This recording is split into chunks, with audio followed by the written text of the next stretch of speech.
child With with that kid. somebody else. It was.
Get to make the decision. Wouldn't that be something, right? Say yes.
Motion carries unanimously.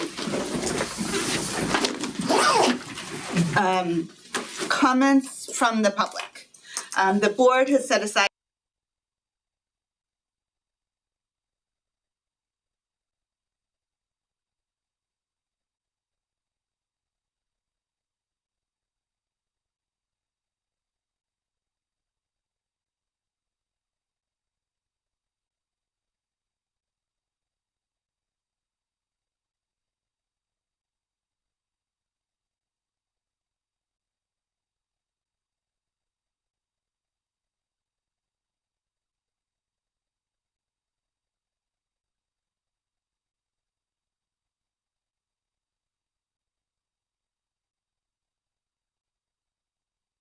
with any specific questions or comments.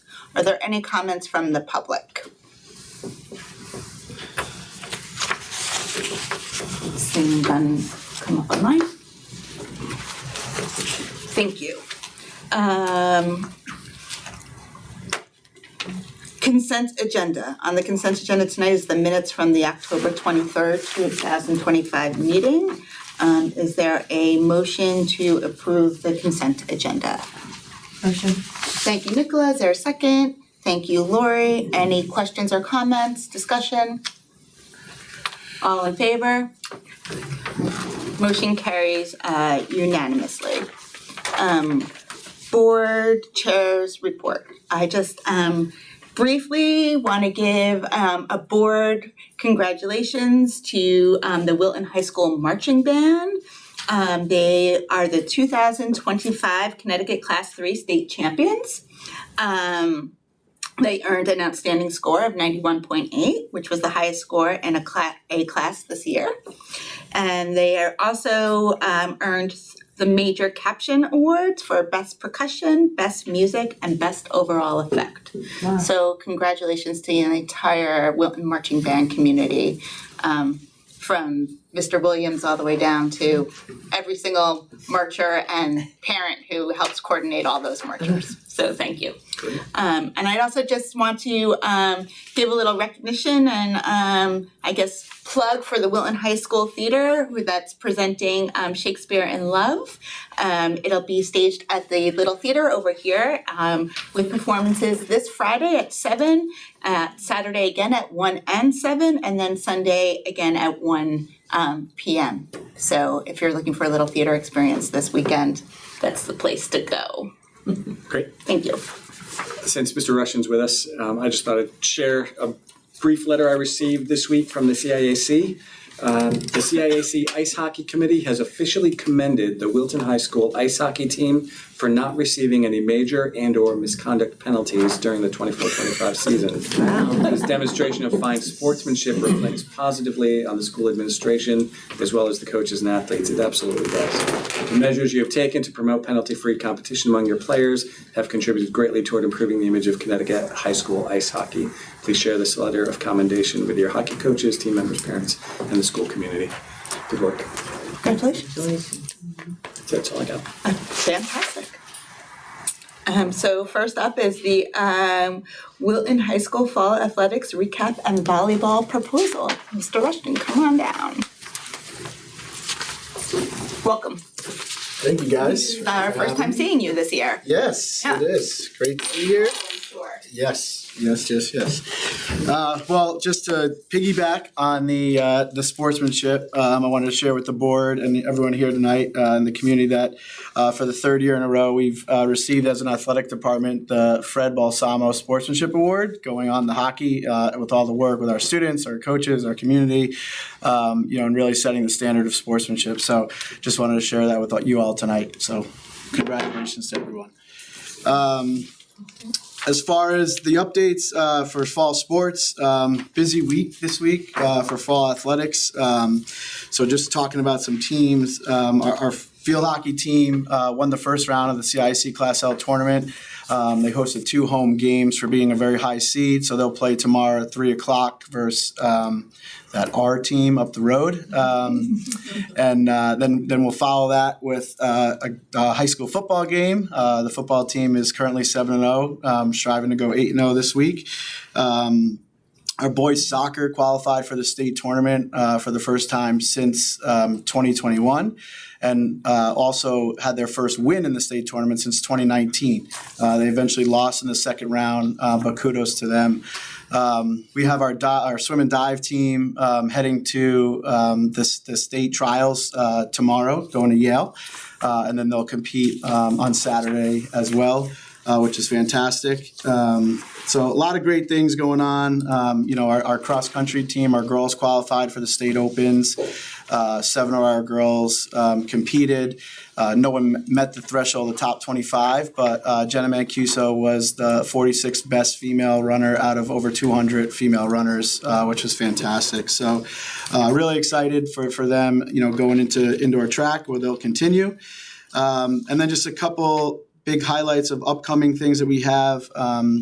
We've invited an ex-Army coach, Brian Riley, to speak to all of the leaders at Woollen High School. So not only just the captains, but the FAPA leaders, the National Honor Society, anyone that's in a leadership role.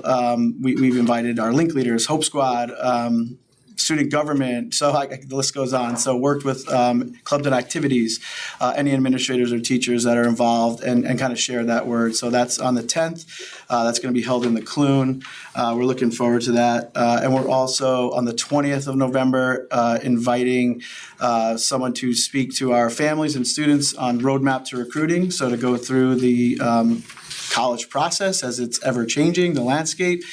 So just to give them some information on, how to navigate, what to do, how to contact coaches, how to create highlight videos, what camps they need to go to, what they don't need to go to, which one's a money grab, what's not. So really good informative session to be able to provide our families.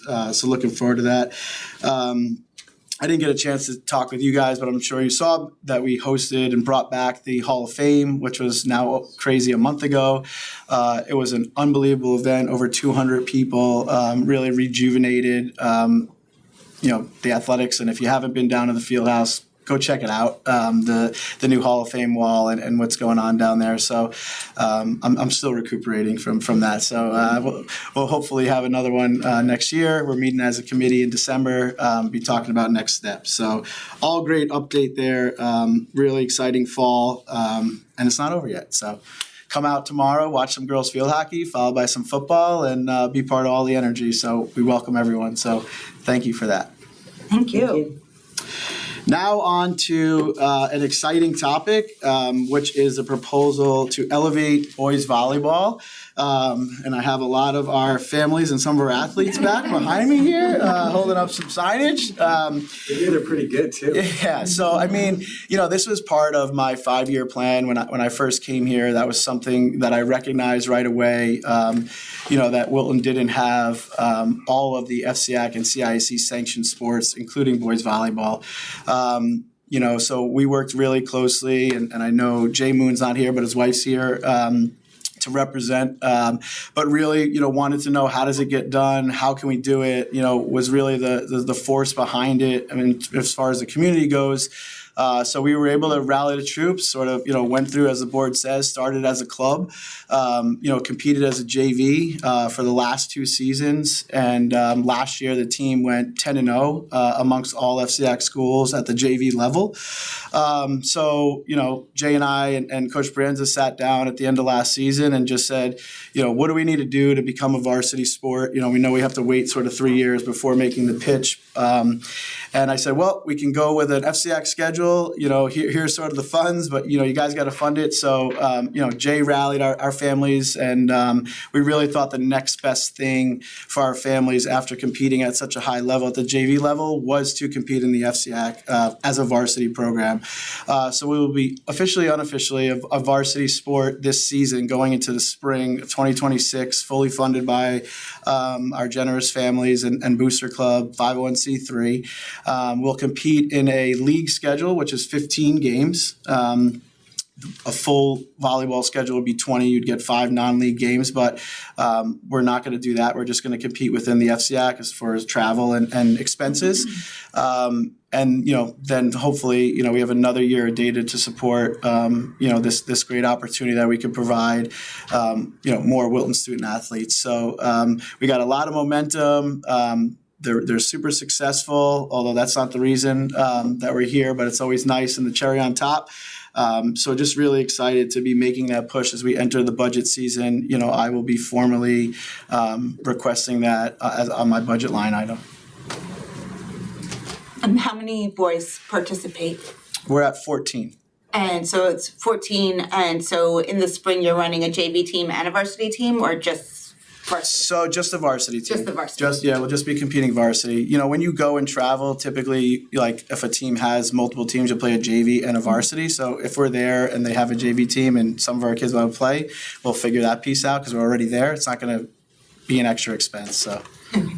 Bobby, for the budget proposal, Sure. You're anticipating varsity and sub-varsity coaches. So if that's the case, what would be the anticipated maximum participation across all levels for 27?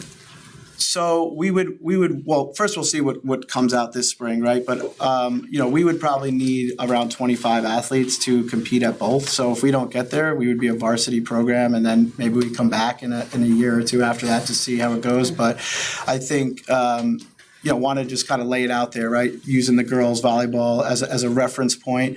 But I think elevating us to varsity status where kids can become all league and all state, potentially compete for a state championship, I think will only elevate the participation. And we've been doing a lot of work with Middlebrook and trying to get the word out there. They had sort of a Middlebrook night where they just had an open gym and kids competed for, I think, nothing. And our coaches went and the boys went. So I think elevating it is going to really kind of push the needle there in terms of participation and numbers. So I just wanted us to be prepared of what that could be. Sure.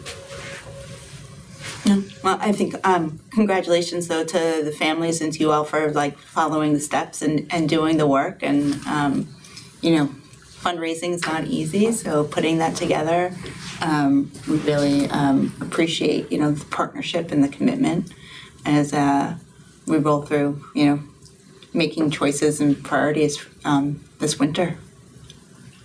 Yeah, and that's pretty fantastic 10-0 at JV level. So that's just, and I know the girls program has been a tremendous success. Absolutely. Any questions for Bobby? That was great. Thank you. Thank you.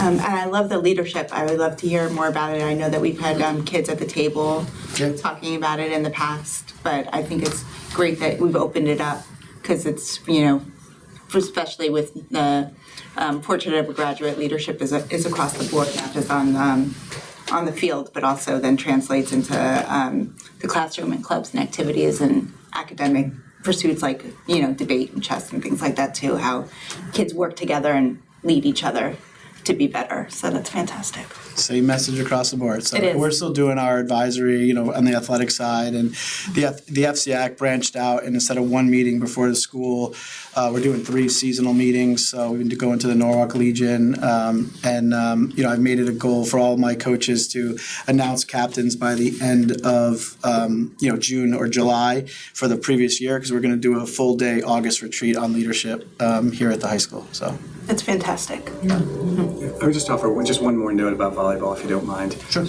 So for all the years that I've been here, periodically, not annually, but periodically, different people would come forward to propose a new varsity sport, and this would be the first one that we've established, and in large part because of the process that Bobby and these families have followed. The fact that it's come together so rapidly, and we're talking inside of 2 seasons, which is pretty remarkable. One of the reasons so many of our other established sports are so successful is because there is a parent-human infrastructure behind them, behind the kids, behind the coaches, ensuring that things work. And so even just in the room tonight, seeing so many families and kids here, there's a clear show of support, and I just think that bodes very, very well. So I want to also that having an organizational process, having good communication, saying yes and finding a way to establish this as a club sport. We have other sports that operate as clubs as well, and so I just kind of sit back and I'm excited for the opportunity for our kids. So thank you all for having such a strong hand in pulling this together in a way that I think will not be hard to support. Yes. Thank you. Well said. Thank you. All right. Thank you, guys. Appreciate it. Thank you. Thank you. Your signs are all ready to go. And just, so for the folks in the room, I know some of the staff needs to be here, but nobody else needs to be here unless you want to be. You're welcome to stay. There's not going to be any action on this tonight. That's going to be part of the budget proposal, and so the financial. Thank you so much. Thanks for coming, everybody. Thank you guys for coming. So we have next up our budget assumptions and goals. Great. So we shared these with you when last we met.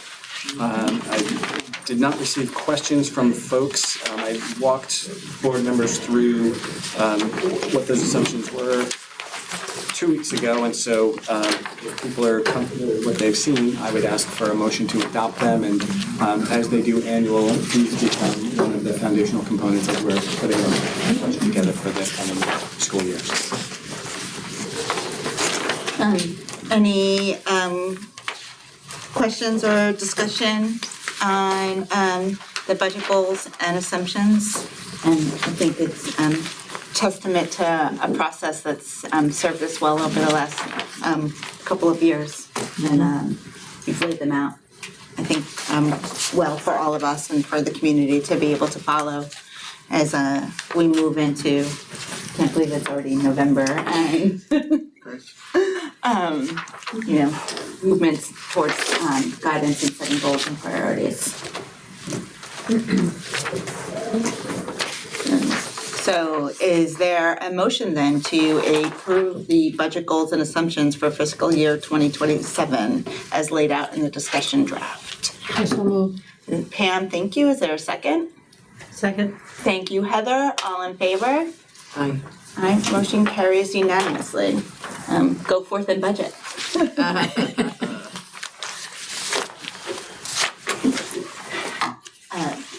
I'd like to invite up to the table then, or wherever you would prefer to sit. We have a slew of 6141 sitting, come on up. Sitting in front of us. So, I think Bob said first. Trudy, do you want him to go? Yeah. Chuck asked if Trudy can go first, so. okay, we're changing it up, sure. So we have 5 6141s for you tonight. 4 new course proposals from the high school. Trudy is kind of codifying K-8 program now that we've fully implemented the IA program. So we thought we'd do that first and then move on to the next grade. I think that makes sense. Thank you. That way we don't take a step. Chronologically, we're good. Yes. Anyway, good evening. Thank you. As Chuck said, this is about the 6141 really is an update on our K-8 math program and all the work we've done since the 2018 curriculum review and the recommendations from the 2024 curriculum review. I'm going to do a brief summary. If you guys have questions, let me know, but I'll just kind of hit the high points if that's okay. We, as a committee, recommended revisions to the math program philosophy to explicitly incorporate vision of a learner domains. We made a commitment to providing access to grade level math content to all students. We articulated learning expectations for students by grade. We recommended program resources in the name of illustrative math, K-8 and Algebra 1 at the middle school. And we made a commitment to engaging in high-quality instruction in every math classroom. Now, some of these recommendations have been adopted and implemented, while others represent continuing work. Specifically, I want to mention 2 things that kind of came out of the curriculum review, and it represents a commitment to math fact fluency. We've adopted and are using a practice platform for math facts from first grade, really second half of first grade through grade 5. That covers addition, subtraction, multiplication, and division, and that's Math Fact Lab. that's fully implemented in grades 1 through 5 and is being used. The other thing represents an adoption of best practice. One of the things that we saw was exceptionally successful at Middlebrook was the use of spiral review, which is kind of a weekly review, giving students an opportunity to revisit things they've already learned, to practice learning that might be a little bit shaky, and helps teachers identify where students need support. We now have spiral reviews in every classroom, grades 3 through 8, and are looking at ways to incorporate it all the way through high school.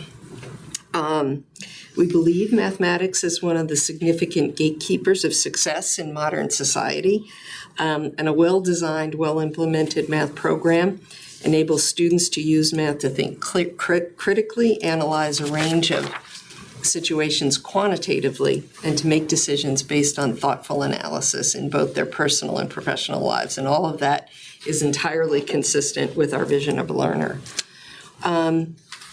The focus of the Milton Public Schools math curriculum is on the major work of the grade, which enables students to build a foundation based on initially on place value, number sense, and fact fluency. And then later at the secondary level, math courses are structured to ensure students have the necessary prerequisite foundational learning to succeed in any of the post-secondary opportunities they may choose to pursue. A summary of the major work of the grades and the focus of each of the math courses by grade level is included in the presentation. Talking about instruction, our instructional approach is based on the Accelerating Learning Framework, which you've been hearing about since the pandemic. This framework weaves together a focus on priority content, rigorous tasks, and responsive teaching, and it's based on the belief that every student is a capable math learner.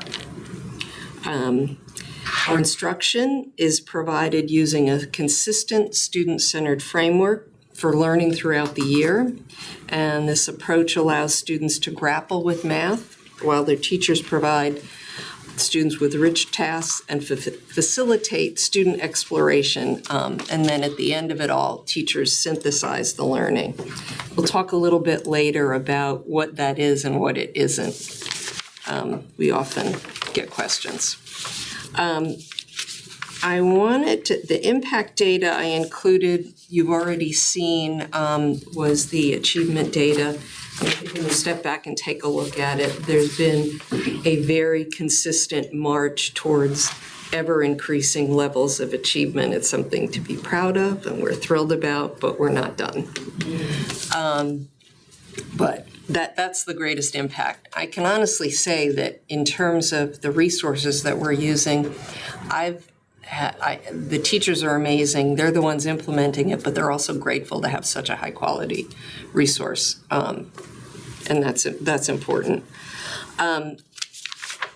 We have materials costs. Oh, yes, it's budget time. Sorry. The good news is costs really aren't going to increase this year. We made the decision last year to use the most recent version of illustrative math known as IM 360. We felt that was, the most updated version. There were a lot of improvements, things like section checkpoints in the middle school program. They tidied up, cleaned up some of the elementary materials. And we chose to go with the digital platform. That doesn't mean kids are sitting on computers learning. The digital platform provides access to all the materials. And it definitely is an upgrade from the open source materials. We have multiple versions of tests and quizzes. We have section checkpoints in terms of formative assessment. We have pre-assessments and exit tickets for every lesson. There's also video support for teachers and video support that teachers can use when students are absent. There's also an internal grading system, which we don't use, but is something to keep in mind. But there's just a lot of enhancements by going with the digital platform. So if there are any questions, like I said, the good news is costs should remain relatively flat and vary only with enrollment. Kevin's smiling. Thank you. Good. There's also a line in there where I included some minimal summer work. Every year we sort of take a step back and look at how can we refine the work that we've done and improve and make it better for students. This year, for instance, we use very little math curriculum time because the elementary schools have been digesting the shift in reading and writing. So that as people are available and we have the time, there'll probably be a couple of days per grade. Okay, comparative data. Something that's always good to know is what is everybody else doing? I reached out to our colleagues at CES because I know they've been monitoring who's using which programs. And districts around the state, and specifically Durgay, use a range of things, including illustrative math, math in focus, bridges, investigations are the most typical ones. 3 Durgay districts use illustrative math in some way, shape, or form. That includes Weston, Ridgefield, and Wilton. So we're not the only ones. There's also a quick glance at the ratings for illustrative math. EdReports does rating of instructional materials in a variety of subjects, and they rate materials based on focus and coherence, rigor and mathematical practices, and usability. And illustrative math has always scored the highest rating, K5 and 6.8. I included a little bit of lit review because it really focuses on the area that we get the most questions about, and that's instruction. No, our children are not teaching themselves. The way we teach is often confused with something called minimally guided instruction. That really is students teaching themselves. We emphasize productive struggle with the teacher, bringing the learning together at the end of the lesson for the students. So that is direct instruction. It certainly differs from how I learned math, which was direct instruction up front, you write everything down. We've since learned that a lot of that's mimicking, which is not bode well for long-term learning. And I heard a really good kind of synthesis of how we do instruction. If you engage in direct instruction up front, it's abstract for students. When you pull it together at the end, it becomes concrete, and that's what our goal in instruction. We will continue to monitor the program. We do every year, and we do within the year 3 times a year. We'll always look to refine our work, our lessons, and our materials, and it's an ongoing effort.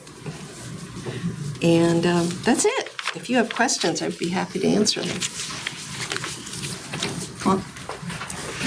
I guess someone who started on the board in 2019, and this curriculum review first started in 2018, and math and how to restructure and fix the math program. I think this is really a lesson learned in commitment and process, and how the commitment to restructure and refine ourselves in math, and then also the process of identifying the right resources to use and how we roll them out to teachers, students, and families, and how we build the program over time, and then continuing to refine as we go, but making sure that, coming up with these best practices along the way and really combining with the accelerated framework program. When you think about the success that we've had with, COVID in the beginning there, it's really remarkable to all staff that have been involved, from classroom teachers to curriculum coordinators to, Chuck and his team. I think it's pretty remarkable. I think that it's great that, we've invested in the program materials, and that we're using the digital platform to make sure that the most options are available, especially now as teachers have worked with us for a while, so they can figure out their own ways to enhance or make different or tried some different, how it combines with the thinking classroom and other ideas. I would be curious at some point if there's like a crosswalk or something done with, is there a way to look at the changes that we've made K-8 and how they're affecting what's going on 9-12? Funny you asked that. I really, there was a wondering, I wasn't trying to teach No, I mean, yeah. you're not the only one that thinks about that. I certainly think about that all the time. And in particular, directly and indirectly, we certainly monitor the progress of the students in the new courses that we've developed at the high school. I think we certainly monitor progress and share and communicate that information. For example, on Tuesday, we had a 2-hour grade 6 to 12 math department meeting where we spent a good amount of time kind of looking at the vertical articulation from middle school through all the high school courses. I think all the teachers found it really valuable. The discussion was good. And then Middlebrook went back to Middlebrook and they did the same exercise around one of the principal topics that develops over middle school, which is ratio and proportional reasoning. They're going to do the same exercise later in the year around equations and expressions. So that kind of, monitoring at the accountability level is one thing, but then providing opportunities for the professionals, the teachers who are teaching the courses, to engage with each other, really understand how math develops in 6th, 7th, and 8th grade, and then what that means for high school courses. I thought everyone really got a lot out of that exercise, and that's something we plan to replicate at least a couple of times a year, just to kind of make sure everyone's on the same page, we're aligned, and the work is coherent. No, that's great, because I know, building the foundation is really is what the goal was of when we sat down on this project in 2018, 2019, but the foundation, we want to show that it's leading, that it's leading somewhere, that it's also getting our kids to the next place that we want them to be. So, thank you. I don't know if anyone else, go ahead. Yeah, sure. Illustrative math seems to have heard nothing but good things since it was implemented. But are there any weaknesses, or do you hear anything from any teachers that we wish this was a bit different? And is the pacing? Do the teachers manage to teach everything for a particular year? That's a broad question, but I don't hear anything negative per se. I mean, any resource, look, we don't need to use illustrative math. There are a number of high-quality resources. This one happens to be particularly well-structured, and our teachers feel good like using it and implement it well. So all of those pieces kind of align to make it the right fit for us. Will something come along in 5 or 10 years? Sure, I'm sure it will. I think there are always tweaks. We were very committed to implementing with integrity when we first did it. The Chuck always likes to say, if you're going to try out a recipe, you got to stick to the recipe the first time you use it. So we were very committed to that. We have had to make adjustments. Sometimes we don't have as much time that we'd like to teach, and so we have to make choices about what we prioritize and what we let go of. In each of the grades, we tend to not teach the last unit. The last unit is always titled Pulling It All Together. Wonderful opportunity to pull it all together, but we've traded that in favor of having more time within units to provide hands-on support for students to practice fluency, to practice the work of the unit. So we've made those kinds of adjustments. I think going forward, we're looking more at how to align, or what are the ways we might consider aligning with more of the building thinking classroom practices. I'm comfortable that the teachers have been, at least 6-8, I mean, In 6th grade, we started doing this fall of 2019. So they've been doing this for a while. It's a little bit newer for the elementary schools because we started sequencing the grades in the elementary schools in 3 years ago. Last year was the first year for kindergarten and the first year for 5th grade. So, and the elementary schools have a lot on their plate. So we're going to stick to the program with them. And no, there's not really any drawbacks. Are you worried about a 48-minute schedule and the Mastery of Math required a 60-minute block? I am, but We managed to do something with that, or you managed to do something with that? The teachers at Middlebrook are doing a really good job of prioritizing the content, letting go of the things that we can let go of, and really focusing on some of the content, the standards that are more important. Would they like? I don't know. Without change, would I like for them to have more time? 100%. There's so much more we can do. But they're managing to address what needs to be addressed in the time frame that they have. And this is the second year of that 48-minute, correct? The second year, yeah. So they've already kind of had 1 year to try out some different things and kind of look to see what priorities. They have. Yeah. They have. Yeah. Is AIM still going strong at Middlebrook? AIM is still going strong, yeah. With, intervention, I don't know the number. We have a meeting coming up, off the top of my head. Do you know how many? Not off the top of my head. No. I think, you know. Our schedule's full, if you're concerned. Yeah. We find ways to support students. Yes, I mean, it might be a question to, look as the program develops, like what the AIM numbers are over, what they have been over time or under other systems, or if there's been changes or supports that have made a difference. But I know kids come in and out, and it's not always the same, so it's like hard to really track that securely. Hillary, who's more of a traditional interventionist, I think has a caseload of around 20 to 25. Okay. Megan can see larger groups of kids, but it does vary by grade level and time of year. Yeah.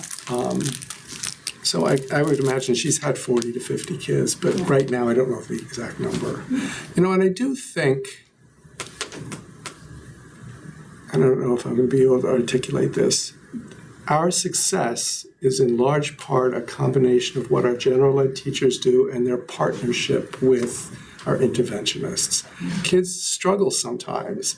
So I don't know that I would anticipate that we'd have less kids in intervention. But this new program and the new structure that Trudy has put in place is getting increasing numbers of kids to benchmark.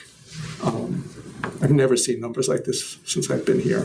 No, she's done, it's We are been sending amazing. kids up to The the high teachers school are doing it. I'm just helping kind of, they're doing the work. Let me But be you've been the clear. marching lady. But I think that it's important, the interplay between the two, because when you have like a solid structure that surrounds everything, then it gives, I think like a freedom in the classroom to really work with individual kids and figure out what works for them and for the class, and that changes over time with different cohorts and different subject matter too. So I presume, I shouldn't presume, but like with AIM and other things, kids can come in and out depending on what the subject matter is or what their needs are at that time, and to really be responsive in that And that's constant not environment. That's not uncommon in math. You can also find that a student really thrives in one topic and struggles in another. So, I mean, I know for myself, couldn't stand calculus but love statistics. So I mean, I get that. Other things. But I think it's like really a testament to how we can see things through. And I think that we're just getting our feet started on the reading side of things, and it's like We'll get there. it's a process that we know that we can, that Wilton does well. I think sometimes people forget when we first did IM, it wasn't smooth. It was a little rocky. Yeah, no. But now it's good. So There was skepticism on the part of the teachers for sure, but they stayed with it. We provided not only the materials, but we had a lot of professional learning around the implementation of the program, so we got there. we did. Thank you. Any other questions for Trudy and Kate? Just thank you for all you've done. Thank you for your support. Great. Thank you.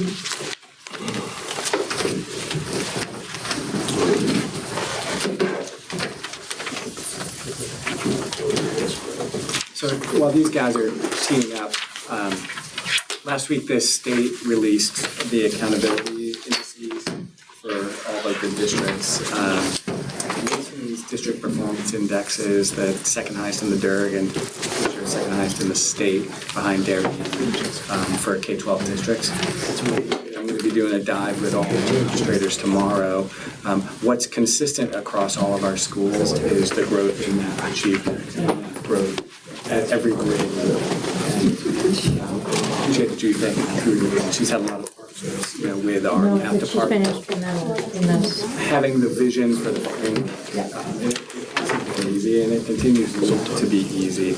But to Chuck's point, we're getting more kids to benchmark than we ever have before. You have the documented history in our board goal, so you can look back the full 10 years.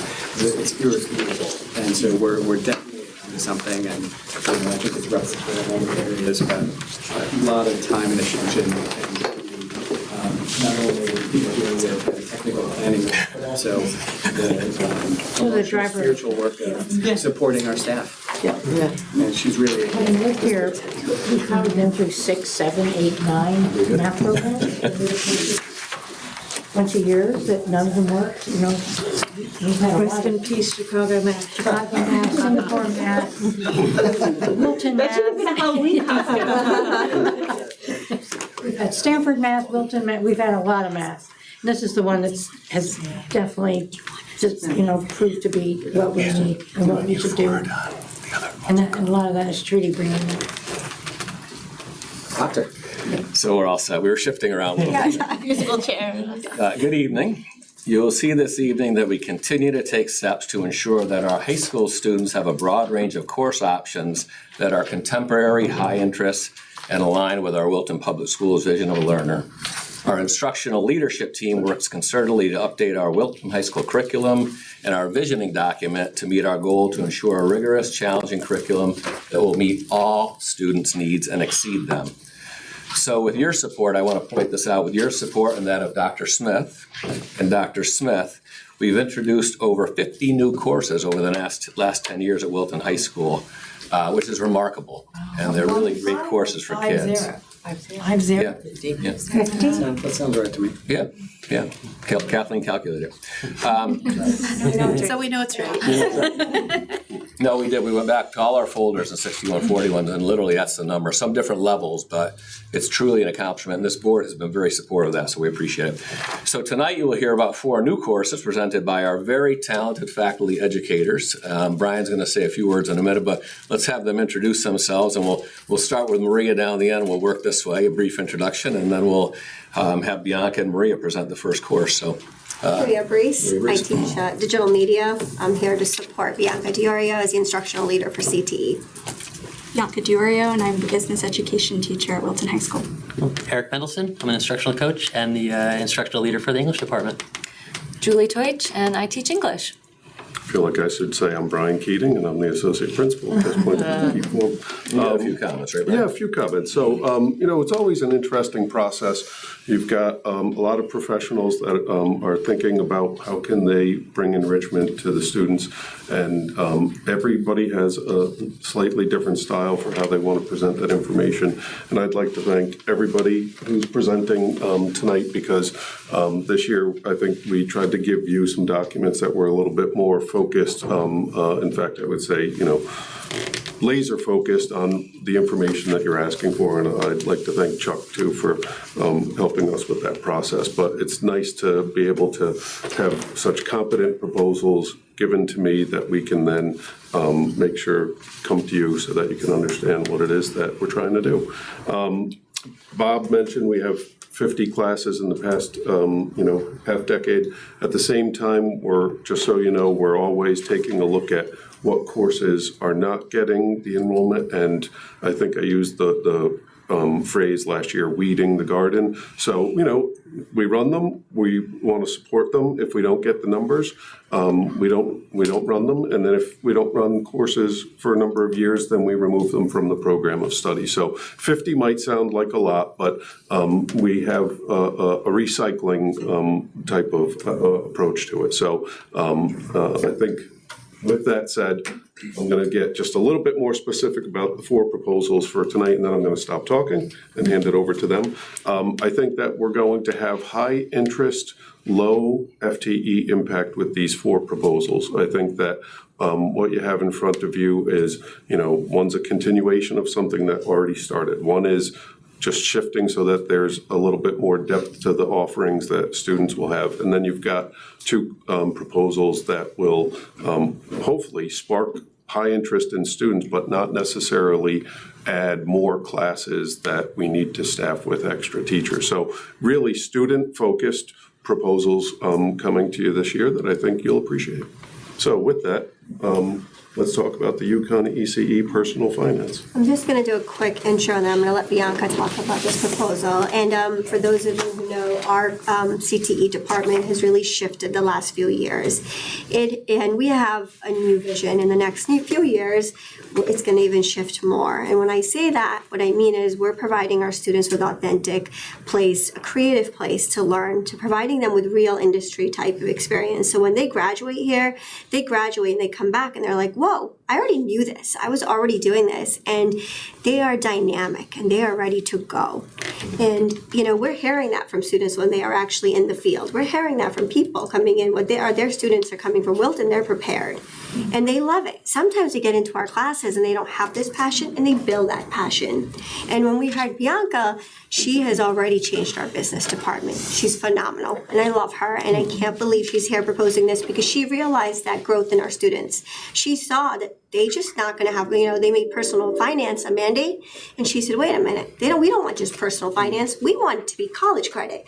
We can offer UConn college credit course to our students.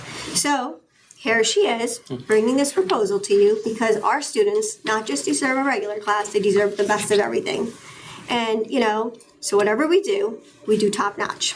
So here she is, and she's going to tell you why she's here. Thank you. So beginning with the class of 2027, all students will be required to take personal financial literacy as a graduation requirement. And through the adoption of the UConn ECE personal finance course, Wilton Public Schools will be one of the first, and actually the first Durg A school to offer the UConn ECE personal finance course to our students, ensuring that Wilton High School provides premier and highly sophisticated personal finance education in a very rigorous college setting. And so I'm happy to talk more about the course and have any questions for me. Happy to answer any questions you may have about this proposal. Talk about the student loan investment, because I think that's the differentiating component. Absolutely. So with the Student Run Investment Fund, we are very excited to use this course as the platform to give students a highly engaging real-world experience.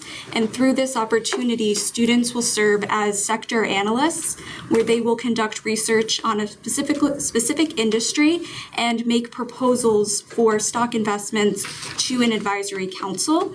I have done a significant amount of work over the last year working with Bloomberg for Education as well as the CFA Institute to learn about best practices throughout the country, as this is something that is primarily offered at the collegiate level and is very few and far between at the high school level. In fact, Holland High School is the only high school in the state of Connecticut that has a student managed investment fund.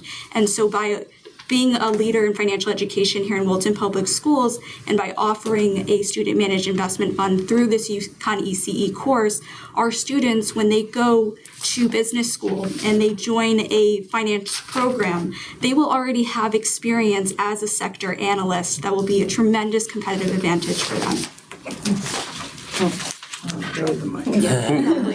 One of the things that I love about a lot of these proposals before this night is that they have an interdisciplinary component. And I think that running the fund and then coupling it with having to bring it to an advisory committee, so you learn presentation skills, you learn the public speaking skills, you learn almost the marketing component of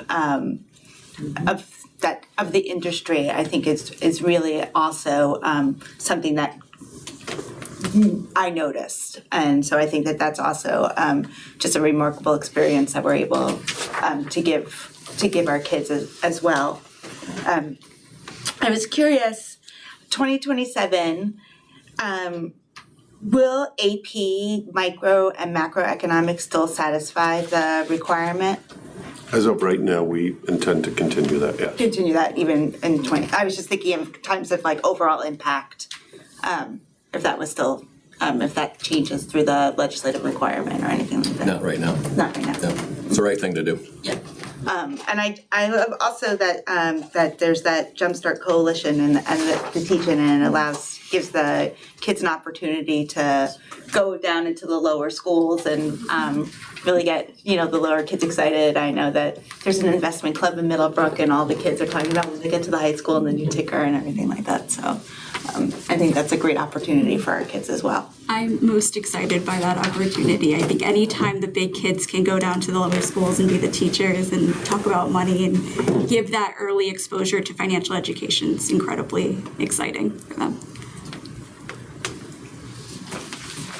Any other questions or discussion on the personal finance EC proposal? So with the students who take this course, will they be different from the ones that are taking the personal finance course that exists now? Yes, this course will have a significant a significant emphasis on investment and security analysis portfolio management. So it will still satisfy the state graduation requirement with the 12 units of study that are required by the state. However, it will have a stronger emphasis on investments and higher order financial thinking. And if you don't mind, I'll just piggyback on that by saying, so it's not a progression. It's not like you take personal finance and then you take UConn ECE. Some of our courses are like that, but this is, you have to take the requirement, and so this is another option for that. So I think for the students that are business-minded, heading in a business direction, this will probably be the one that they gravitate towards. Are there any prereqs, like any math prereqs or anything? At this point, I think we want to have it as open as it can be. It's a good thing to try to have, as open of an opportunity for students to take a UConn ECE or an AP course. And if we determine that at some point we might need that because we're noticing that the curriculum is a bit challenging and something that we didn't necessarily predict, we could go back and then bring that proposal here. But I think that this will be good for anybody. Right now we have the personal finance course starting in your junior year. You can take that, or your senior year. So I think that if we maintain that, right, offering the personal finance or the UConn ECE personal finance, the students will have the appropriate math to be able to take the course without having to worry about a prerequisite. Our students do very well with their ECE courses. They're going to be just fine in that course. Yeah. So I know that the Program of Studies is a very big document. How can you ensure that all students are aware that this course exists? Are there certain classes in 10th grade where the teachers are going to say, you might want to consider this, and what classes would they be? Well, that's a very interesting question because we don't want to give unfair advertising to different courses. So I think that everybody has the opportunity to talk their courses up to students. Our school counselors will mention it. All of the students know that they have a personal finance requirement. So when they see the offerings that we have, it'll be right next to it in our program of studies. And, I'm not going to stop anybody from trying to advertise it, but it gets to be a bit dicey when you start pairing or, throw the elective teachers into a pit and say, go get the most students. We don't want to necessarily have that type of competition. Bianca, how many kids are in DECA this year? 102. How many last year? Last year, there was 22, the year before 8. So the word is out. Wow. That's Oh my They God. all showed up when they saw the stock ticker. It's a big draw. Yeah. And the room alone is beautiful. The happiest classroom. Beautiful. You'll have that class filled. Oh, no, I don't doubt that at all. Do either this course or the other personal finance course have any specific focus on personal debt, how to analyze personal debt, like specifically student loan debt, as these kids are going to those decisions and historically maybe not armed with all the right information on how to... Paying for college is a required unit through the Connecticut Department of Education, so it is something that I spend a significant amount of time creating awareness for, and we couple that with our credit unit, so talking about debt management, credit, cost of borrowing, and so on and so forth, in terms of looking at net price versus total price, scholarships, grants. We make sure that they have exposure to it all, so that they are making, because this is their largest financial decision that they're making at 18 years old, making sure that they are financially aware of the implications of this decision is a big proponent to this course. Fantastic. This is a great idea. We should all take this course. I'd love to have you. Thank you very much. Yeah. Eric? All right. Well, good evening, everybody. I'm going to start by thanking Julie Teutsch next to me because this wouldn't have been possible without her. She really is our expert here on speculative fiction and sci-fi, so thank you so much for all your hard work on this, Julie. It's amazing. So we are so excited to propose a new semester-long English elective entitled Speculative Fiction. This college preparatory course invites students to explore some of the most imaginative and thought-provoking works of literature, stories that ask what if, and in doing so reveal deep truths about who we are and the world that we live in. Speculative fiction aims to revitalize student engagement by offering a course that is both rigorous and rooted in student interest. Through science fiction, fantasy, and other speculative genres, students will examine how authors use imagined worlds to address real social, ethical, and cultural questions. From the nature of intelligence and personhood in artificial intelligence stories to the timeless struggles between hope and despair in many fantasy epics. Students will read short stories, novels, and critical essays from influential authors such as Octavia Butler, Ray Bradbury, Garcia Marquez, and J.R.R. Tolkien. These readings will be paired with creative opportunities for students to write their own speculative pieces, blending their literary analysis skills with creative expression and problem solving. The course's essential questions, such as how does imagining the future help us understand the present, and what defines humanity in an age of technology, invite students to think critically and write analytically and engage collaboratively in discussions that are both academic and deeply relevant. Speculative fiction directly supports the vision of the learner, emphasizing curiosity, creativity, communication, and critical thinking. It offers multiple modes for students to demonstrate their understanding through analytical essays, Socratic seminars, group projects, and creative writing. The course also helps students strengthen their literary and composition skills while connecting literature to the ethical and technological questions that shape our world today. Ultimately, speculative fiction offers students a bridge between imagination and inquiry. It asks them not just to consume stories, but to consider what these stories say about the challenges and possibilities of being human. It's a course that celebrates creativity, sharpens literacy, and meets students where their interests already live, in the stories that question, challenge, and expand our understanding of the world. Thank you. I just had never heard the term speculative fiction before. So, I was very intrigued. yes. So, That was a new one for me too, even as an English teacher. But learning about speculative fiction, this is an umbrella term. I'm actually going to hand it over to Julie because you do such a wonderful job of summing this up. At first I was like, we got to call it sci-fi and fantasy. We got to hook kids. Yeah. But it's broader than that. Yeah, I was pretty adamant actually about it being called speculative fiction instead because I think there's a lot more richness to like the genres that ask questions of what the world is, what the world could be, than just like science fiction and fantasy, which are big like marketing umbrella terms, right? So when we think about speculative fiction, that includes a lot of different subgenres that our students are highly engaged in as well, such as dystopian. It includes horror as a subgenre. Importantly, though, it also includes magical realism. So bringing in a lot of different traditions. There's a long Latin American tradition of magical realism and things like that.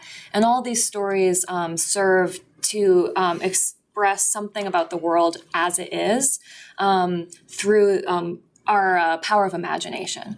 And that was something that having that flexibility to look at these stories and to have our students think imaginatively about the world was important to me to have that breadth instead of just focusing on sci-fi and fantasy, which wouldn't allow the kinds of overlap and frankly the gray areas between these subgenres where sometimes you can go to the library looking for something you think is fantasy but it's shelved in fiction, something you think is sci-fi but for some reason it's in fantasy because the marketing labels don't always fit perfectly the many ways that people actually imagine the world and write in creative ways. So that was why it ended up as speculative fiction instead of sci-fi and fantasy. And I noticed that, somebody told me, oh, it's just code for sci-fi and fantasy, but then I'm like looking at the potential possible readings and I see Marquez and others in there and has a philosophical component too about how, we organize ourselves or how we look at our world and has cultural components as well. So I was like, I could take this class. Yeah. I wouldn't mind sitting in this class. So I think that it really does the idea of imaginary thinking and how that can really reflect, where we are, where we want to be. Is really a great choice for Culturally, I think the kids that pinpoints the kids. We were talking at dinner, and there's students that come into classrooms and with books, and they're typically sci-fi or fantasy books. Yeah. That's what they are drawn to. So we really want to have this course as an interest-driven place for them to land. So you talk about the impact it might have on the context and text course and mythology. Is that a worry for you, or that you're going to pull kids away from there, or I didn't quite understand what that meant. I think we'll probably lose some students in text and context, but we have a few sections of that. And I think those students would be happy to have another place to go. Okay. We have, Brian talked a little bit about. That very intriguing. Yeah. Text and context. Oh, also an amazing class, but that's our film-driven class, it's film and literature. Yes. That's an interest for many kids too, and it wouldn't prevent them from taking both. Yeah. Okay. So yeah, we might draw a little bit from there, but I think it offers such an open invitation. We talked a lot about some of the courses that we've offered, understanding fiction, modern prose.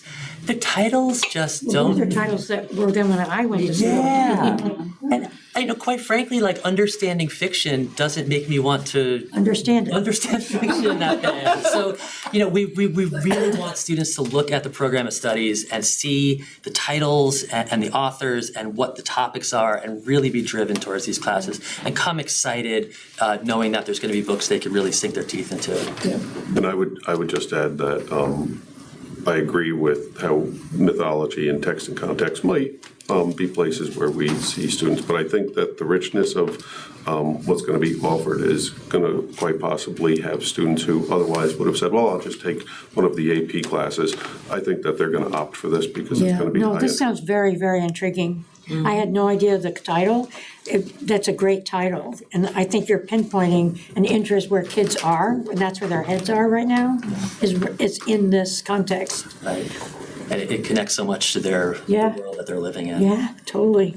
Sounds like an amazing course, and anything with, the amount of kids who read for pleasure now has never been lower. So anything that you can encourage kids to read more. Absolutely. Both of these courses have that in mind. I want our students to, again, look through that program of studies and see that's a course I want to take, not what's going to fit my schedule. You know, really, I want them to really be driven and walk into the room and say, I can't wait to pick up these books. Whether it's an interest of theirs already or that they can find a new interest. Yeah. One of the things that I know I've heard a lot from students too is that a lot of our English courses can be very dark places to be. They deal with a lot of heavy topics, and this course does too, but I try to really purposefully choose texts as well that have a lot of hope, that have a lot of brightness to them, so that they have that balance in this course while they're digging into complicated topics, but having some positivity about the world, I think, is a good thing for our kids, right? They were too dark, the actual readings were too dark, they felt? Well, Can I jump in there? yeah, go ahead. You know, it's interesting, it comes up a lot, right? But it was Faulkner, when he won the Nobel Prize, that said it's the author's job to shed light on the darkness in our world. And so it's really no real surprise that our master writers sometimes pick up heavy topics. And then when you're a teenager, if you read a lot of those, yeah, you wonder why everything is so dark. But the emphasis should be on the contrast, according to Faulkner, and I thought he had some pretty good ideas. He did. And then other people like to quote him afterwards, too, after he won that Nobel Prize. And the Nobel Prize is a pretty good place to start, right? So. Well, I'm looking for the Bob Dylan course. 2 years out. There you go. Gotta get that division document. It's not in there yet. All right. All right. Well, thank you. Thank you. Thank you. So much. Eric, you can- I'm staying. Then Heather and Ken, if you want to come up. Ken? Heather. Eric's gonna stay. Yeah, we're coming up too. Okay. Yep. Oh, we're presenting, so you just wait. Yeah, come on up. Just tack on to what was said? Yeah. Okay. All right. Heather DeLude, outstanding teacher and amazing theater person. And I don't know if you know her, but she'll introduce herself. Heather? Hi, I'll let Eric to introduce the course. Do you want to start with the course and then I'll go into my? I want to start by thanking you. Honestly, I had to do it for Julie, and I'm doing it for you too, because these would never happen without your expertise. You know theater so well. You brought this to life with your energy and your passion, and it's going to really come to life, and I'm so excited about it. So this is Page to Stage. And we're excited to propose another new semester-long English elective called Page to Stage, Theater as Literature. This course is designed to expand access to interest-driven college preparatory English electives for juniors and seniors who want to explore literature through the dynamic lens of theater. In Page to Stage, students will study dramatic works ranging from Shakespeare plays to contemporary musicals and comedies, not simply as scripts to be read, but as living pieces of art that reveal powerful truths about identity, culture, and society. By analyzing both the written text and the performed work, students will engage with themes of voice, collaboration, and creativity while refining their critical reading, analytical writing, and communication skills. The course responds to a growing need in our English department for engaging high-interest electives outside the honors track. This course reimagines how we can reach students by combining rigorous literary analysis with creativity, collaboration, and opportunities for authentic performance and reflection. That's a big part of this class, about authenticity. Students will read and analyze major theatrical works, such as Twelfth Night, Hamilton, Fences, and Dear Evan Hansen, while exploring how theater artists bring their stories to life. They'll also have opportunities to connect with local theater community and attend live performances, which Heather could certainly speak to. Page to Stage aligns closely with the vision of the learner, emphasizing communication, collaboration, critical and creative thinking, and self-awareness. I like that part. It invites students to interpret literature through multiple modes of expression. Again, all of these courses are about showing our learning in a variety of ways, analytical, reflective, even performative, helping them see that the study of English is not just confined to the page, but can literally come alive on stage. We believe Page to Stage, Theater as Literature will ignite students' passion for reading and analysis by allowing them to see and be part of the transformative power of storytelling through performance. Thank you. So, one thing I'd like to really emphasize is that I see this as a very hands-on course, not only in the moment. I've already warned Jean Bray if this goes through, she's going to hate me because she's on the other side of the wall. And anytime I'm doing like on their feet, I'll start with an improv game or this, that. Jean is like, what are you doing in that class? I'm like, that's the sound of engagement. So it may get a little loud, but I think what's exciting is the partnerships. We live in a culturally very rich area that we take very little advantage of. I partnered with a parent over one night that she came to Parents' Night, and we are on our way to see Westport Country Playhouse's The Importance of Being Earnest. I'm taking over 125, it could be 145 now students, completely free. We are getting to work with the professional production. A former student of mine is in the production doing a talk back with us. The buses I sent over, I got paid for through Culture Crawl. I had called for the buses on one day, and they were paid for that afternoon. And someone's like, someone already paid your bill. I'm like, okay, well, all right, there's a couple of $1,000s. So last year we took kids to see John Proctor's The Villain. They were studying The Crucible. I took my 10th graders to see that, and really this new imagining of, what really is a hero. And it was profound. And I think we take, Sadie Sink came out. I wrote her a letter, and she came out to see my students. She signed their programs till every last one of them left. And some of the kids were, we live right outside New York City, and we think, oh, the kids get in. Some of my kids, that it was the first time they went. Others had never seen a Broadway show. Some of them were like, that's like one of the best days I've ever had. The cultural richness we have needs to be taken advantage of. And I have these partnerships. I've worked in theater, in community theater, and professional theater in this area and in New York for many, many years, and I can connect them. I think the other part of this is a couple of things. You were just talking about, you were bringing up about darkness and that kind of thing. And although I do have Shakespeare, I have the comedies in there. Our comedies I purposely put the comedies in there. We have Shakespearean plays that are, I've got Twelfth Night, I've got Taming of the Shrew. I have a comedy and satire unit. And it's sort of like what Julie was talking about, what comedy and satire says. My background is in sketch comedy. I was a theater major as well, and, worked in LA and Chicago and for some of the prominent improv theaters. And it's very poignant what it says about the world. And I think comedy deserves a unit, and satire deserves a unit within this. I also see myself collaborating with the theater department. I have very good relationships there. I've directed shows here, and we have resources not just in our community as well as New York, but we have resources right here in this school. And I will tell you that this fills another need, and we've lost theater arts in the last couple of years due to many of the courses coming about and all the wonderful things that we have marching in. We haven't had enrollment. It's been very low to nothing. And this is not an acting course. This is, in fact, an English course. There is no acting needed. This is, a collaborative they're looking at how literature becomes a collaborative living art form, right? That being said, I think we get a lot of kids too, a lot of our theater kids that want to take a theater course because theater is literature, and they don't have access to our Shakespearean course because it's honors.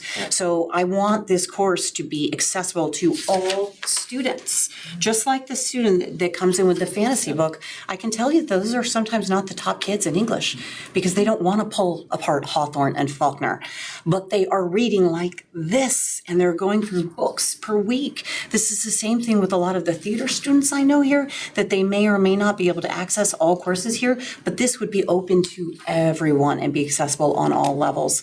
Lastly, I can see us working with the music department because part of the piece I put in here is musical theater, and lyrics are literature, and lyrics and when you add the music into it, you have a whole different emotional experience.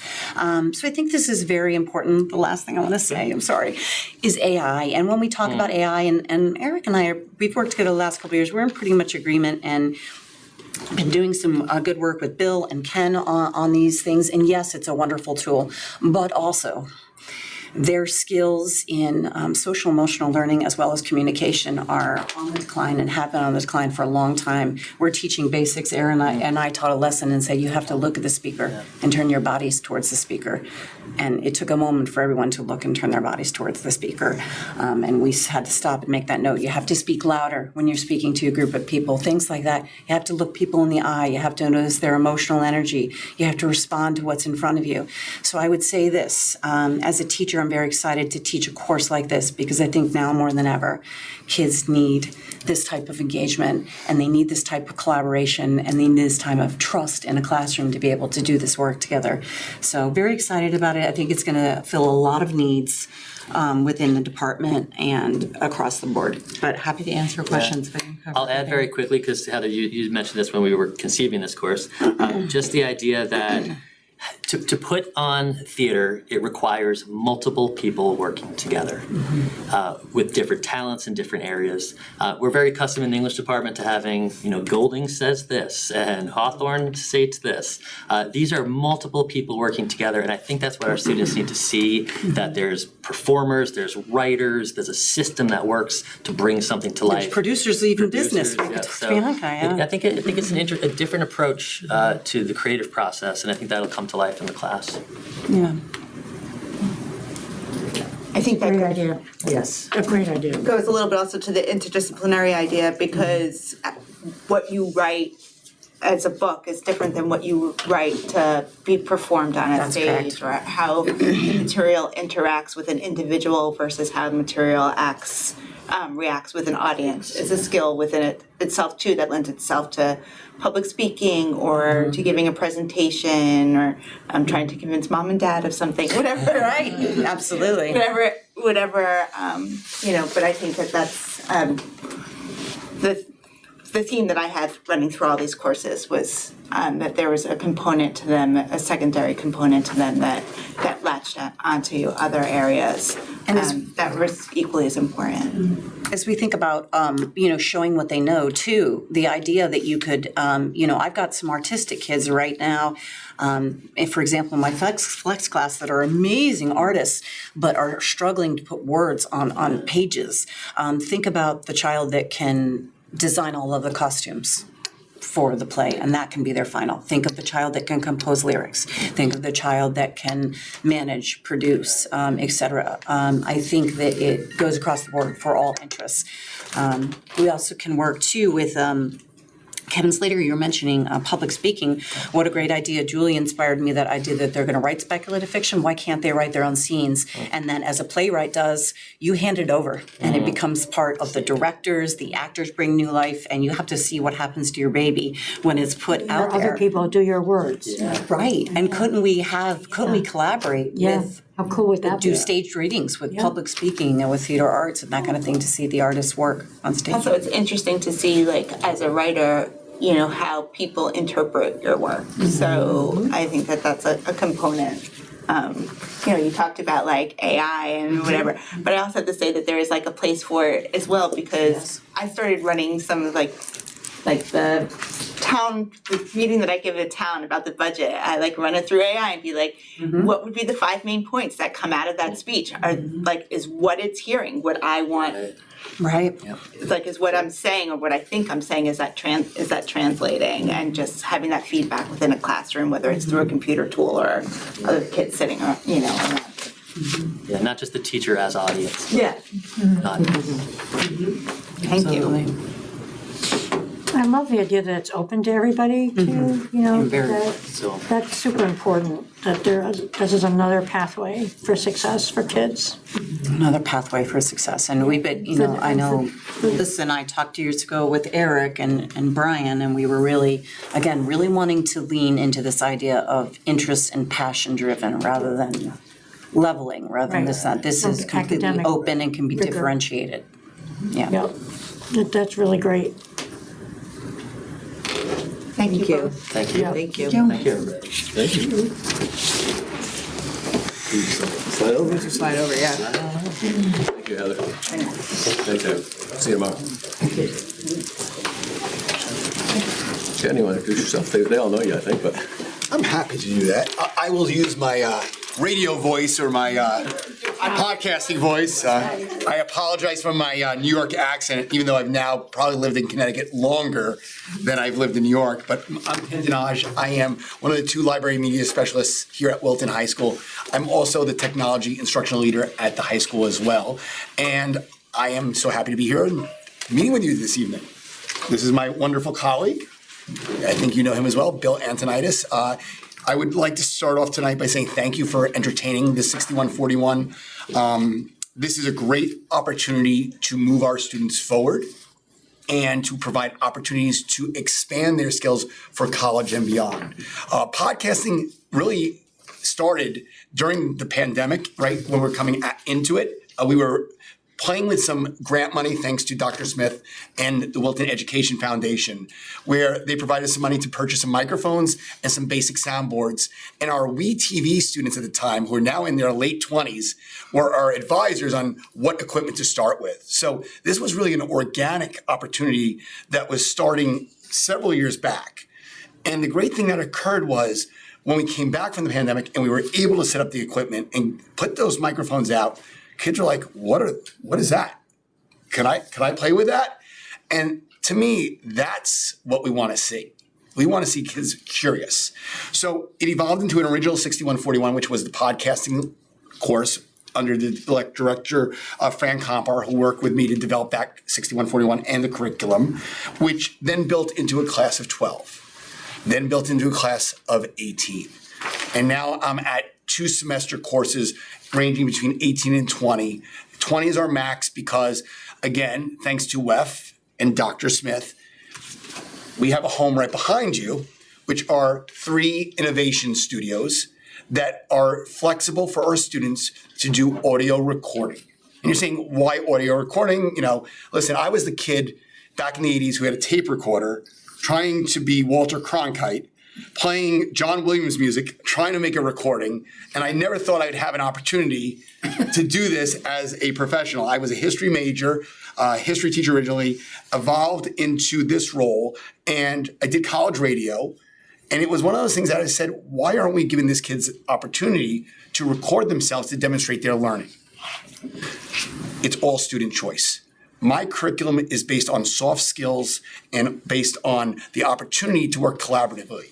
I will tell you, the Vision of a Learner is my class. It is. I say it every day. I think Bill is in all the time. And he's like, if I don't say the VOL, the kids are like, well, where's the buzzword? Where's our bingo card? We got to check it off.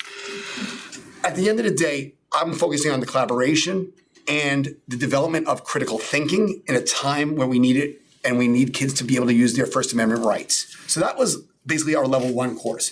There's been a push amongst my students saying, well, what's next? Because we've learned how to use the equipment. I could go into my English class and do a recording independently. So my course also sets up our kids in order to go into other disciplines and create quality products rather than just laying down a track and saying, oh, here's my work, I'm done. It is exciting when I see a former student who's taken the course come in and build the equipment out and set it up and just say, Mr. D, I'm good to go. I have no issues. And that is like what I want my students to be able to do, that they can apply the skills. I think that's what we all want as teachers at Wilton High School, is the application and the mastery in order to go into other rooms or other fields and apply it. And I see this with marketing students coming in. The ECE English students come in and are now required to do a audio recording for their curriculum, as well as students choosing to make podcasts as a final product. So level 2 course is going to really take the basic skills, which based on my population, and I always say this, I teach who's in front of me.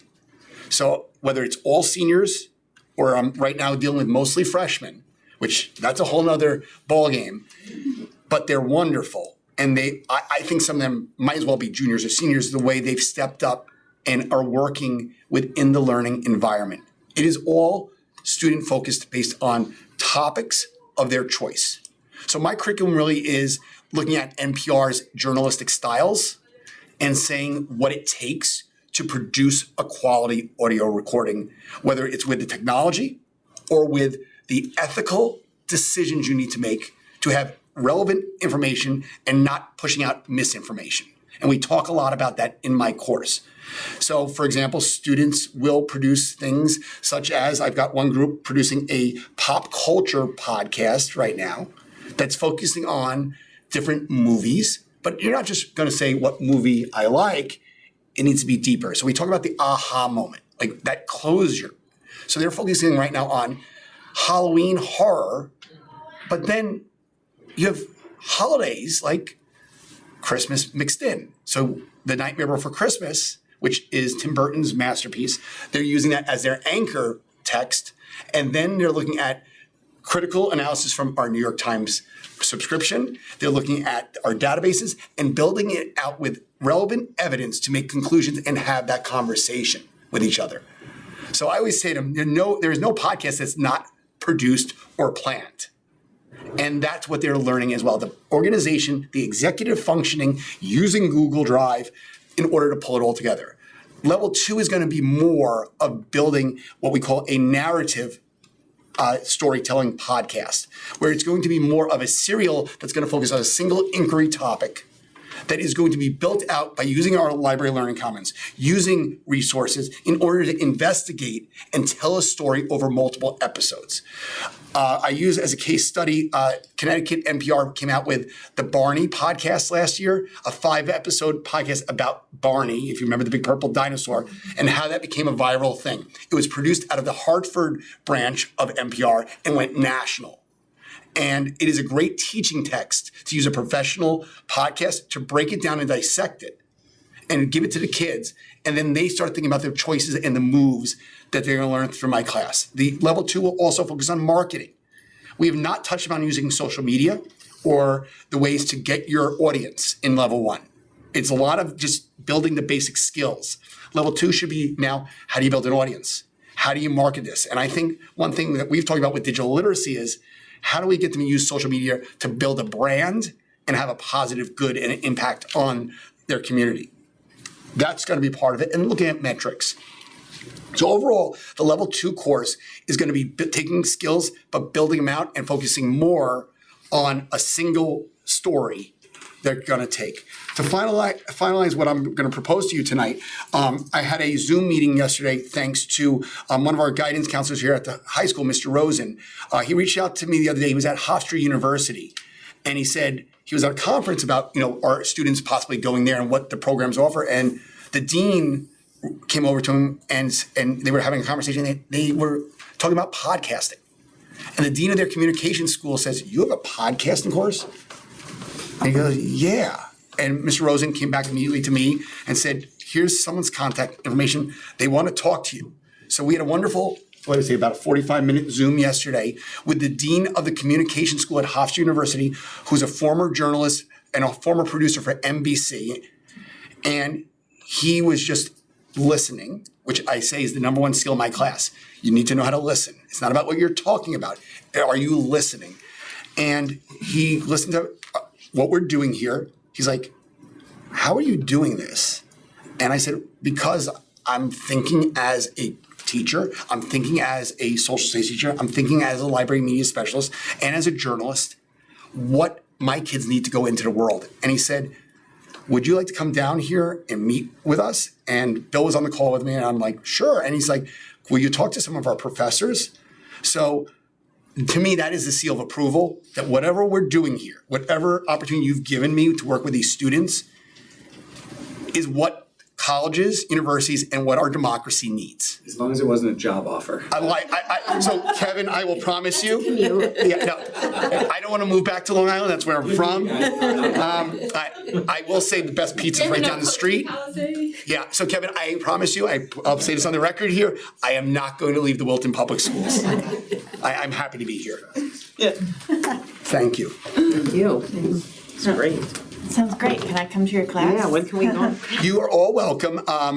We actually just, again, updated our soundboards, and we are now able to patch in with Bluetooth phone calls. So last year, we had to actually have a student, before we had these soundboards, hold up their father to the phone. He was a producer for CBS Sports, and he was their guest. So now it's going to give the students opportunity to book guests and seamlessly bring them into the audio recordings, which they're mixing on professional equipment, which they are going to get the experience with. And that's what I showed the professor yesterday. He goes, "You're doing this the right way." First question is like, what are you using? But he was more interested in the prep, the storyboarding, the ethical use of journalism. Because anybody could have a conversation, but is it a meaningful conversation that someone would want to listen to? I think it's fantastic. I'm so excited that our kids have this opportunity. And I think also it's an opportunity that lots of kids with varied interests can come to and bring and bring it to. So it's like there could be an interest within the medium itself, but there can also just be an interest in, storytelling or brand building or the technology behind it. There's lots of different ways or pathways to I guess to the booth. Yeah, So and Ruth, I will tell you, I have a heterogeneous mix that you can't even imagine. I think it's the biggest mix you're going to see. And I would say to Ms. Barrett, I have many students that come in from Genesis for their elective and are being extremely successful working in a collaborative environment. And when I do grouping, we talked about, building a better classroom here. I don't pick the groups. I don't even do random groups. They actually built their groups off of interest development, doing design thinking with a scramble, and they created groups based on their passions because they learned with the first assignment, maybe I shouldn't work with my friends. It may not be the best choice. And we talked about that. We had a coming to the heart moment this morning about, okay, team, you're going to run into problems. The technology is going to fail. Someone's going to be sick. What do you do? And that's a real life situation. If I couldn't be at the BOE tonight, who would step in to take my role to deliver this presentation? That's a real life problem that our kids are dealing with in my class. No, that's great. Awesome. Thank you. I love it when an investment, gives more and keeps giving. Yeah. Absolutely. Yeah. Well, I was just thinking, if people are wondering if high school is still relevant, just invite them to watch the tape from the last hour. I mean, these courses, we talk about living on the cutting edge, and that's actually a serious statement. When you listen to Ken's description, his colleagues' descriptions of what they're doing and why they're doing, and what it's going to mean in terms of their, full holistic education, it's really pretty profound. So thank you. Thank you. Thank you. And I just love that all of this came after we talked about the K-8 foundations of math, because it's like the two need to walk together.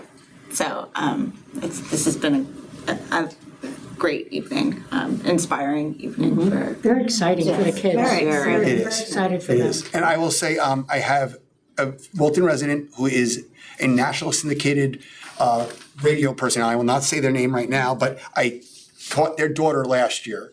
And to have that pressure, I've taught many superintendents' children over the years. I will tell you that was pressure. And when we did a Zoom call with that person, and I talked about storyboarding and planning, they held up a pencil and what they were doing, and I'm like, yes. So once the Zoom ended, I said to the students, see, I'm not making this up. People do plan, and you have to be organized. So it was great. Yeah. Awesome. Okay, so we're through them all, and second time. So we can vote each one in turn. So is there a motion to accept the 6141 on UConn EC personal financial literacy? So moved. Thank you. I'm going to take Pam, and then Lori is the second, because you guys both chimed in at the same time. All in favor? Motion carries unanimously. We'll move to the 6141 speculative fiction. Is there a motion to approve the speculative fiction course proposal? So moved. Thank you, Nicola. Is there a second? Thank you, Heather. All in favor? Aye. Motion carries unanimously. The 6141, is there a motion to approve the proposal of page to stage? Motion. Thank you, Pat. Is there a second? Pam, it's your turn. Thank you, Pam. All in favor? Aye. Aye. Motion carries unanimously. And then audio podcasting 2, is there a motion to accept the course proposal? Thank you, Lori. Is there a second? I'll second. Thank you, Nicola. All in favor? Aye. Aye. Carries unanimously. And is there, the mathematics, is there a motion behind? Just to Yeah, adopt you it can, as you it can, is? you can adopt it. Yeah, so let's just make a motion, Wilton Public Schools Mathematics Program K-8. Is there a motion to adopt the 6141? So moved. Thank you, Pam. Is there a second? Thank you, Heather. All in favor? Aye. Carries unanimously. Well done. Thank you all very much. Thank you very much, everybody. We appreciate it. Thank you. Great point. Indulgence, I miscalculated. I get to stay with you more. Time in this agenda. I haven't done that in a while. Yeah. So I'm going to beg your indulgence and your indulgence. Will you be all right if we table the AI workshop and dedicate it another meeting so that way people are fresh and can. Just gonna suggest that, yeah. I've done my homework though. I see that. That's a lot of Post-its. Yeah. I told you it's a good book, it's really good book. There's no way she used AI to summarize. could just be No. All right, She big just shot. stuck in there. I have writing on them. I mean, I can propose it. All right. It was a good book. Coffee for the morning and we're going to have a Yeah, conversation. I'm curious. Because I told Libby yesterday that You would email me and say you liked Like, are you it. really gonna do it? So I'm like, There you go. Yeah, so we'll reschedule. That sounds great. Thank you. Yeah, thank you. Thank you. comments from the public. I don't know what to do. Oh, no, please, come on up. Yeah. And just Or say say it your when you name. want, or just please your name and address for the record. My name is Jennifer Moon. I live at 49 Liberty Street, and I'd like to speak about boys volleyball. First, good evening. I'd like to thank Mr. Rushton for his support and belief in the boys volleyball program here at Wilton. His guidance and stewardship has been extremely valuable. The program wouldn't be as successful as it is without the tireless support of our dedicated volleyball parents, who were here, but they had left. And of course, with their time as well as financially. And wouldn't be the volleyball program without our enthusiastic and talented student athletes. These students are building this program from the ground up. And each season, interest grows. For the past 2 years, these players volunteered as managers for the girls' JV and varsity teams and are developing ideas for volleyball clinics for 6th to 8th graders, as well as opportunities to support our Wilton community. Boys volleyball is one of the fastest growing sports for boys, and all of our peer schools already have programs. This sport is already featured as a phys ed in part of the curriculum, so students already have a working knowledge of the game. The boys volleyball team provides students with an opportunity to grow and challenge themselves as leaders on the court at Wilton High School and our town. Both my sons have been involved in the program since the beginning, and it's been a lifeline to their feeling of belonging here at Wilton High School.